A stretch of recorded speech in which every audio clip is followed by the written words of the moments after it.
Welcome to the Cynthia Nyamai show. Now, our guest today is a young lady who I watched her interview 10 years ago. She was only 9 years, but she had big dreams about the music industry, writing her own songs, and right now, her song is #1 on the charts. Nikita Kering will share her secrets to success. Coming up shortly.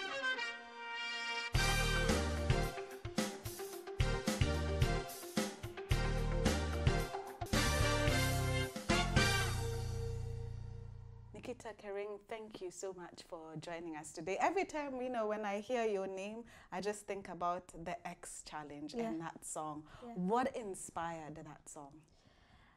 I think stories, people's interesting stories. The story is about a girl who is in and out of a toxic relationship and finally gives it one more chance. Yes. Very naive, of course. Yeah. Gives it one more chance in the hopes that it will finally become successful.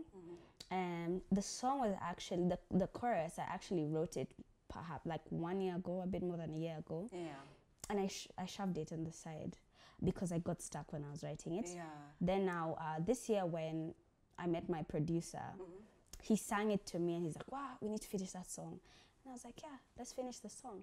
And then we finally did it. So it's stories you've had, or it's an actual experience, something you've gone through? I'm grateful that I haven't gone through a toxic relationship. Yeah. However, toxicity is like a trending topic right now. Yeah. So I knew a lot of people would relate to it. Yeah. And what kind of messages have people been sending you? Can they relate to the song? Do they have similar experiences? No, sadly, I think when people listen to my music, they're listening more to my voice. So people, it's like they don't even understand the message of the song.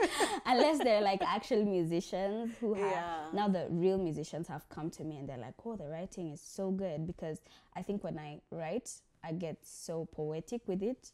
So sometimes it can be very hard for the layman to understand. However, when you finally have listened to the song enough times and then get to listen to it during your last few times before you get bored of it, you get to now hear what the message of the song is about. And then now a lot of people come in and they're like, oh my God, that was such an interesting message. Thank you so much. Yeah. And did you think it was going to be this big? No, I didn't. Actually, the story was that when I finally did the demo of the song, the demo is like before the song gets mixed and mastered. Yes. I shared it with a huge Nigerian producer and sound engineer who like every big artist knows him. Yeah. And he's my friend and we always wanted to work with each other. So when I finally wrote the song, I finally recorded it, I sent it to him. And I was like, hi, what do you think about this song? He took 2 days to reply, and then he replied to me, and he's like, I like the song, but it's not catchy. Wow. I think you should go and change it a bit and make it catchy. Yeah. When he said that, my heart sank, because I was like, if someone tells you your song is not catchy, that means the song is not good. Yeah. Like, this and he's clearly much more experienced. Way more experienced than myself. Yeah. And so when he told me that, my heart sank. However, we had already started planning the music video shoot, created a budget that was like big, the biggest budget I had ever worked with. And I was so passionate about it. So you know what I said? I was like, you know what? I mean, if it doesn't go well, it's a lesson learned. We could always work on other things later on. Yeah. But I mean, it got out. He miraculously is now liking it. So I'm just like, sometimes listening to yourself and listening to your heart can be very, very important. Because if I didn't release it, that would have been really bad. But did you release it because there was a budget and plans, or because you believed and you knew, despite what he says, despite his experiences, this is going to be a good song? At the end of the day, I never release music to get people's validation. Yeah. I already know that when I write a song and it's ready for release, then it's something that I'm proud of. And so I released it because I was proud of it, regardless of what the reception would be. Yes. Take us through the process of, of writing a song until eventually when we get to hear it on radio and it's trending. I wish I could give you guys the audios I record of X. Yeah. What you do randomly during the day, randomly you have a melody that comes into your head. and I record it, and after I record it, I send it to my producer, and I'm like, do you think this is something we can work on? He's like, no, or yeah, this is some vibes. Yeah. So I sent it to him.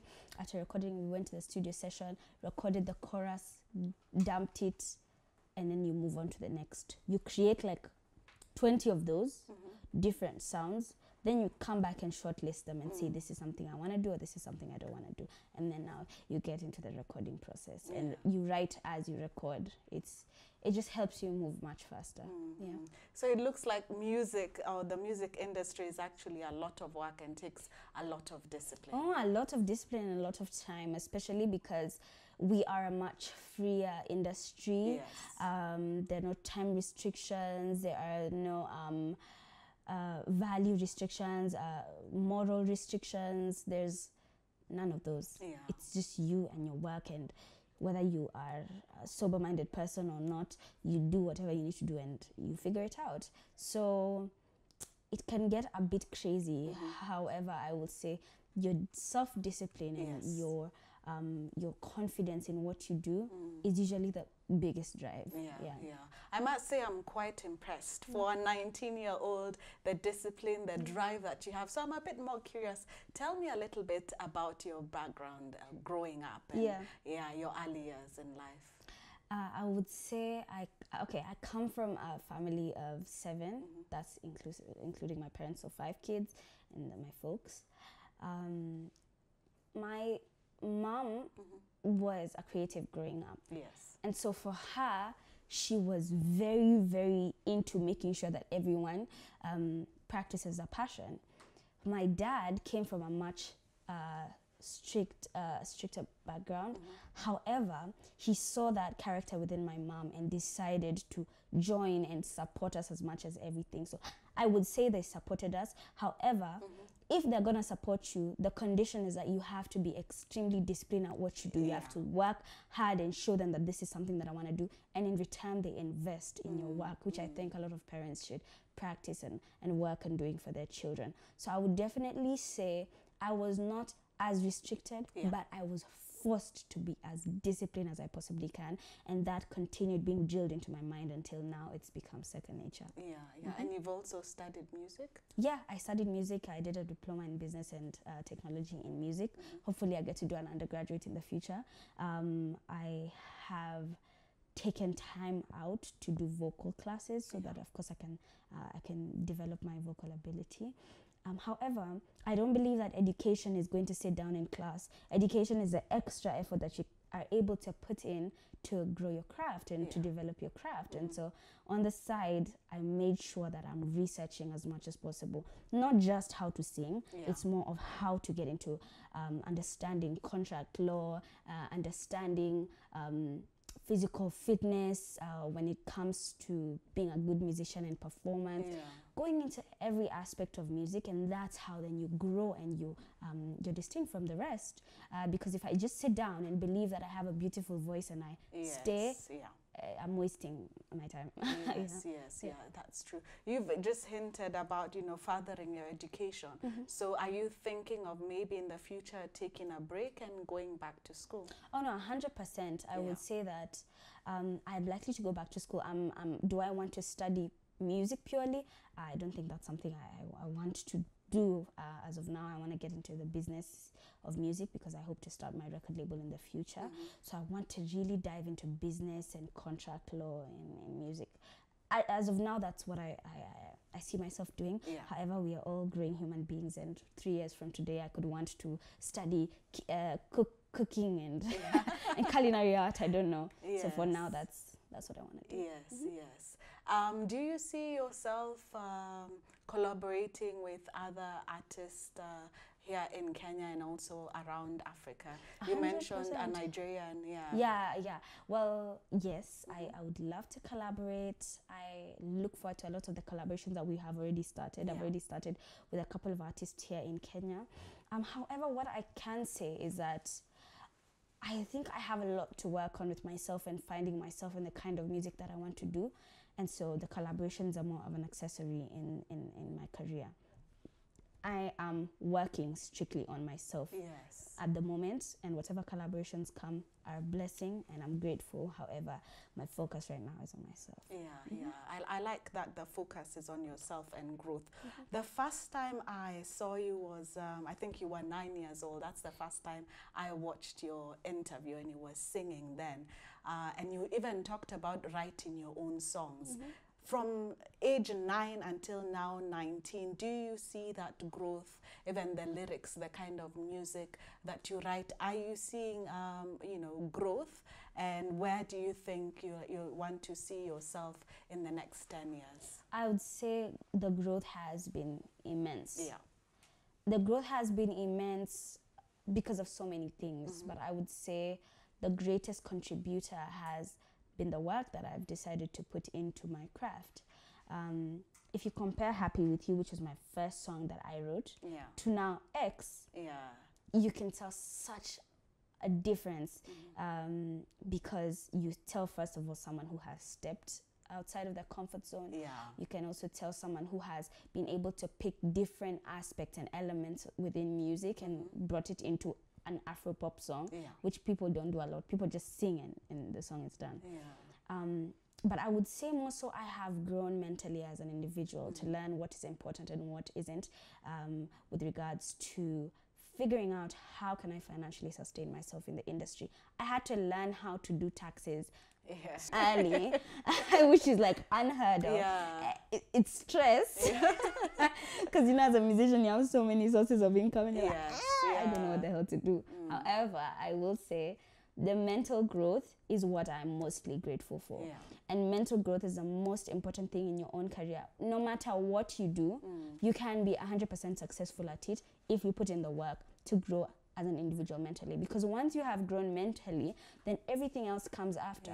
Once you have grown mentally, you have the maturity to be able to be disciplined and put in the work. When it comes to, I don't know, whatever else that you do in your career. And do you think because of getting into the music industry really early and being, you know, on the spotlight, it forced you to grow much faster? Oh, 100%.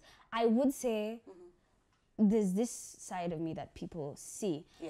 As a matter of fact, that's why my EP was titled A Side of Me, because this is just one part of myself that I've chosen to give away.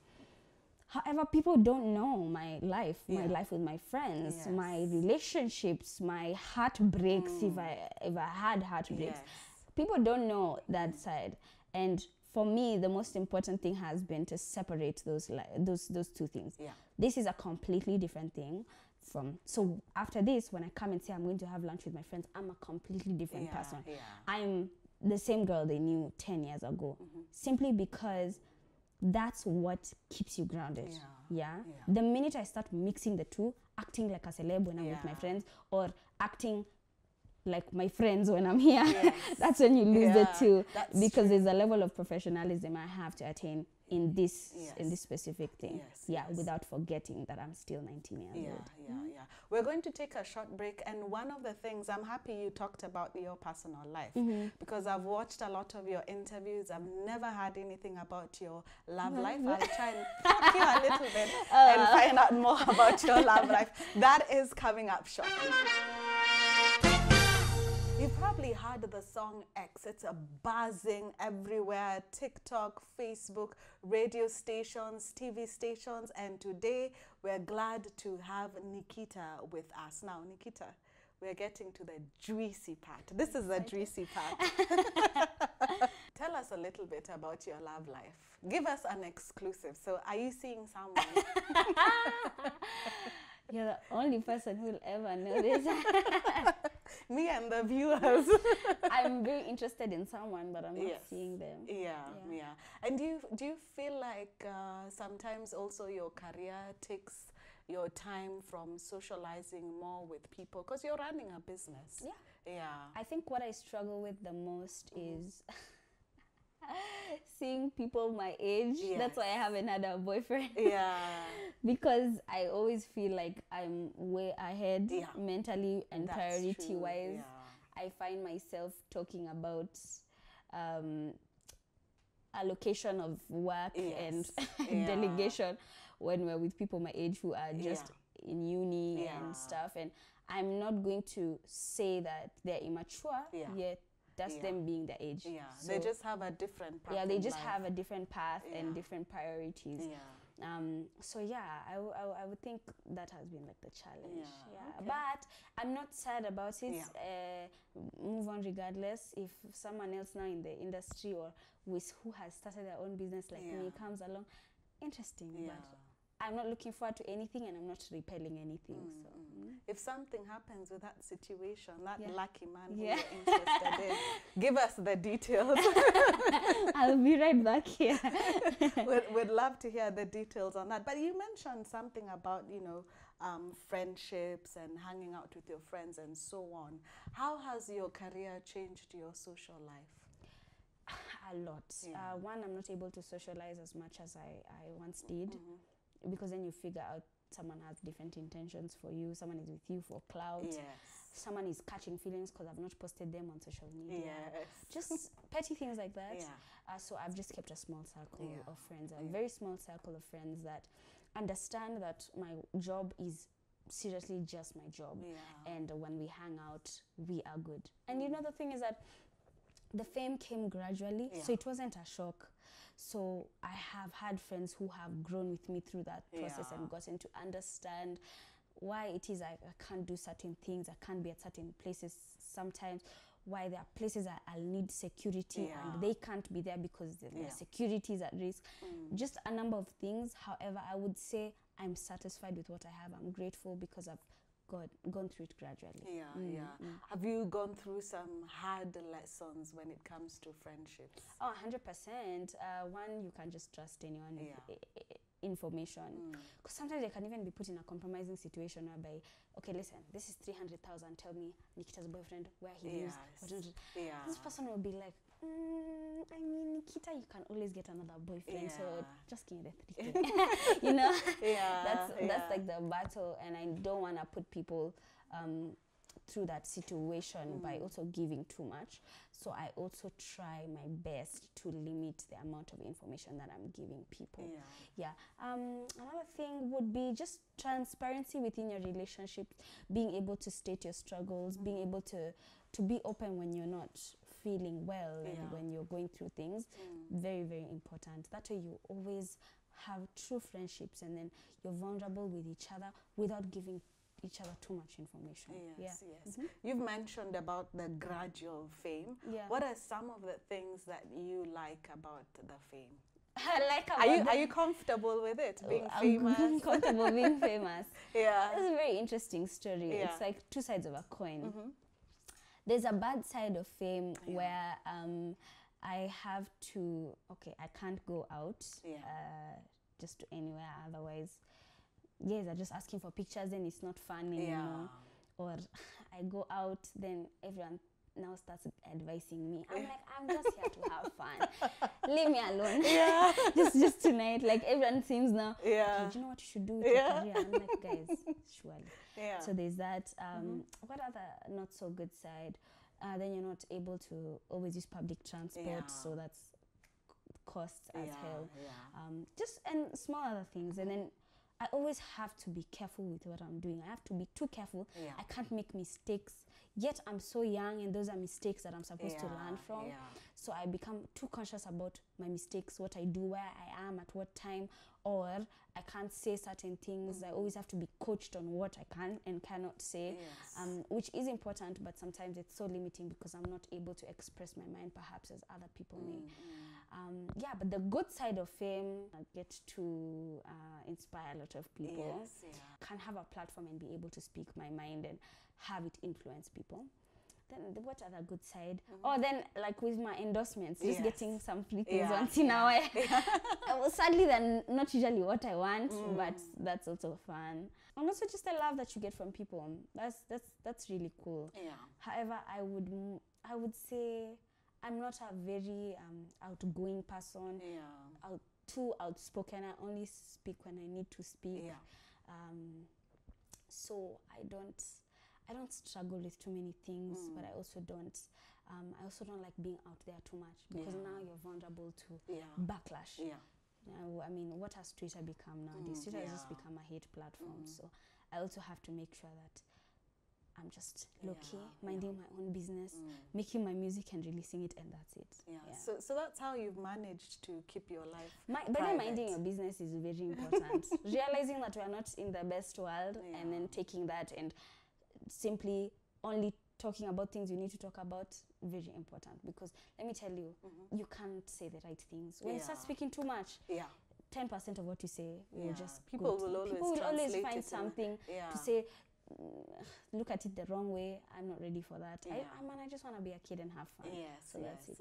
And do you find that the career has also a lot of pressure even when it comes to your image? Because I find you a little bit more different from a lot of artists, from even the way you dress. It's not too flashy unless you're performing. You're not loud and out there.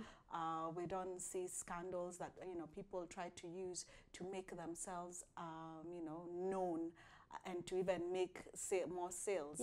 Is there a pressure? Do people come and tell you, even you get a scandal, it's going to help, like when you're releasing a new song? Is there a lot of pressure? I'm glad that my team is 50% my family and 50% professionals. So we get to be at a war, fighting between what needs to be done and what is really good for myself and what isn't. The pressure will be there from the public, but again, as I say, I don't offer myself to the public enough for them to control my life. It all depends. If I give them the ability to control my life, then my life will be controlled. So I also I'm very careful on such things. And when it comes to dressing up and hair and makeup, when it's necessary, I'll do it. If I loved to do it, I would go all out every single day. But that's not my passion. Like, I have to try so hard to dress up to go to an interview, and I don't feel like, sometimes I just want to walk around with sweats. And I think people will get to understand that a bit more, and I think the more leverage I have when I become more famous, I'll be able to be like Ed Sheeran and be like, I'm just gonna show up to a gig with my hoodie and my jeans, and my voice is what will matter at that point, and that's all I care about. And if I want to look glamorous, I will. So it's just about not giving people enough what is it called, enough leeway to control your life. I think one of the things I like is you're comfortable with yourself, and that really shows.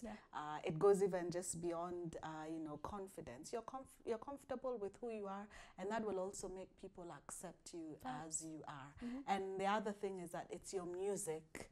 We hear more of your music and then what is going on behind. As you should, because it's about the music. It's not about my personal business. The other interesting thing is a lot of artists normally have like a stage name, aka so and so, but you use your name. Why? First of all, because I think my name is nice. I think I have a nice name. I like Nikita. I think I have a nice name that's unique. If I honestly had a very common name, I would also opt to use a stage name, to be honest. I've stayed with my name primarily because it's a different name. But I think also my name Kering, it represents my culture, and I'm so attached to myself as a Nandi, as a Kale. So I think I always want to carry that side of me wherever I go. And also, I think the name Kering, because it's my father's name, he has built a legacy on his own. Now I want to take that name and even create a grander, a bigger legacy that will live on and on and on. And it will be so beautiful that it will have started with him. And are we likely to hear you come up with Kale songs? No, I'm telling you, I've tried. I have Kale songs, by the way, but I swear to you, I need Emikosge to come and write for me because it's a bit tricky.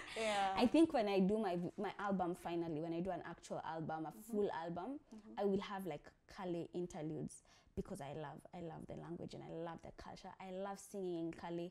It's so beautiful. It's so authentic. It's so raw.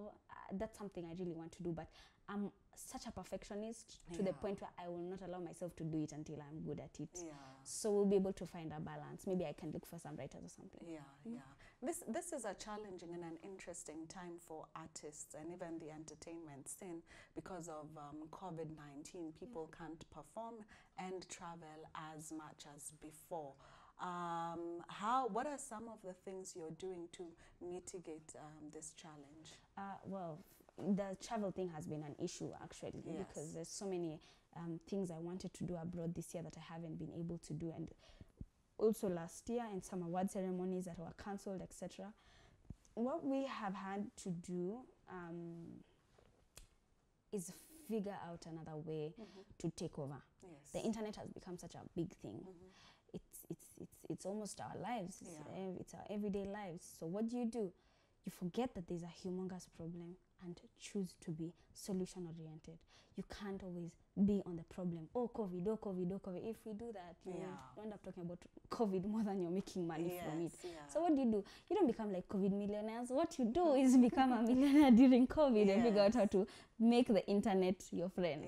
So have I done that? Live performances on the internet, posting a lot of stuff on the internet, being able to get endorsements from the internet, using marketing as a strategy to keep myself up. And when I finally come up with money from those, then I'm able to reinvest into my music, which will then come back and give me even more money. And you talked about having a music label. When it comes to your music career, what other big and grand plans do you have? To be honest, I don't plan on singing and performing my whole life. It's a passion I have, but I'm more interested in becoming a billionaire. So what will I do? I really wanted to start a record label that it strives to be more human. A lot of record labels take advantage of people who don't understand law, who don't understand money. And the business side. And the business side of things. And so you find 13-year-olds who are not signed to a label and they're signed until they're 30. And then something wrong. There's a disconnect that happens, and now they can't release a song until they're 30 years old. Now, I want to finally create a platform that will have policies to ensure, like FIFA, there's policies to ensure that kids don't get taken advantage of. So with me, I want to make sure that I create a place, a safe space where you're able to translate those contracts well and create an honest connection between the artist and myself, so that they're able to benefit from me as much as I'm benefiting from them. It's less of a record label and more of giving back to people that we believe are actually talented and hardworking. Now, besides the record labels, I really want to create a whole Kering global everything. So there'll be Kering fashion, there'll be Kering restaurants, there'll be Kering a whole supermarket, and those kind of things. I want that Kering name, and I want to say it here, will become the biggest brand in the universe. Like that's what I pray for. Yani, I want someone to be able to say that they live a Kering lifestyle. So they live in Kering real estate, they wear Kering fashion, their phone is Kering, you know, that kind of thing. Just create a global empire and carry my people with me and create something different that Kenyans have not seen. We are all just trying to be successful. So why not bring up Kenya as something that is memorable? Kipchoge has finally given us a platform, so why not take advantage and create something much bigger from it? So that's what I want to work on. So soon I'll be wearing a Kering dress. Hey, you have no idea. Drinking some Kering water.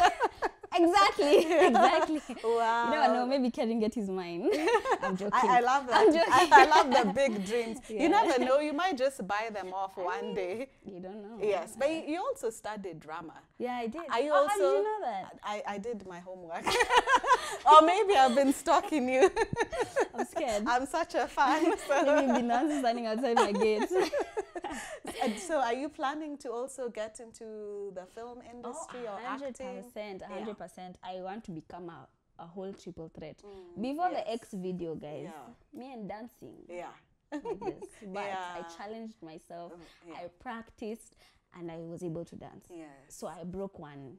And now there's an X challenge. And now there's an X challenge from the dance that I did. So what I really want people to just understand is that there's no limit. Like Kipchoge said, like no human is limited.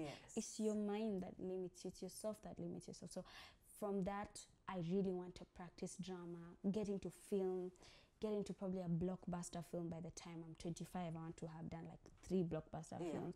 By the time I'm hopefully 28, as you asked me, like what I want to do in the next 10 years, I hope to have become a director in film. I hope to have become an executive producer in films, have a whole film industry, you know, just honestly doing things that people believe they can't do. That way, when someone in front of me tells me I can't, just move to the side. Figure yourself out. And come back here when you're confident enough to know that you can do anything.